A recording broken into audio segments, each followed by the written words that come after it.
غزہ میں اسرائیلی جارحیت تھم نہ سکی، مزید 50 افراد شہید۔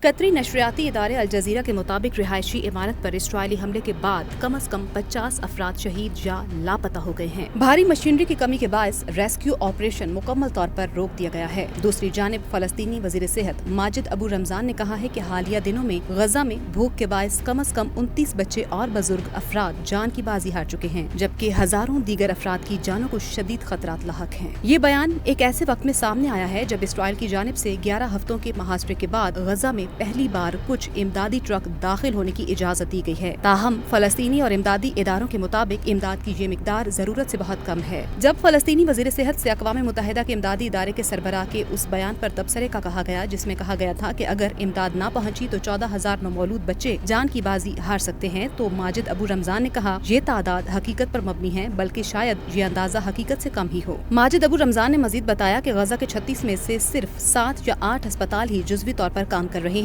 اور 90% سے زائد طبی ساز و سامان ختم ہو چکا ہے۔ ادھر عالمی ادارے صحت کے سربراہ نے اسرائیل پر زور دیا ہے کہ وہ غزہ میں ہونے والی نسل کشی فی الفور بند کرے۔ جمعرات کو ادارے کی سالانہ اسمبلی میں خطاب کرتے ہوئے ٹیڈروس اڈھینوم گیبریسس نے کہا کہ نسل کشی کی جنگ اسرائیل کو نقصان پہنچا رہی ہے اور اس سے کوئی دیر پا حل نہیں نکلے گا۔ ان کا کہنا تھا اقوام متحدہ نے جمعرات کے روز تقریباً 90 ٹرک امدادی سامان تقسیم کرنا شروع کیا، جو 2 مارچ کو اسرائیل کی جانب سے مکمل ناکہ بندی کے بعد سے غزہ میں خوراک کی پہلی ترسیل ہے۔ ادارے کے ایمرجنسی ڈائریکٹر مائیکل ریان نے کہا ہے کہ غزہ میں 2.1 ملین افراد کو موت کا خطرہ لاحق ہے۔ WHO کا کہنا ہے کہ غزہ میں فلسطینیوں کو خوراک، پانی، طبی سامان، ایندھن اور پناہ گاہوں کی شدید قلت کا سامنا ہے۔ گزشتہ ہفتے 4 بڑے اسپتالوں پر اسرائیلی حملے کے بعد طبی خدمات معطل ہیں۔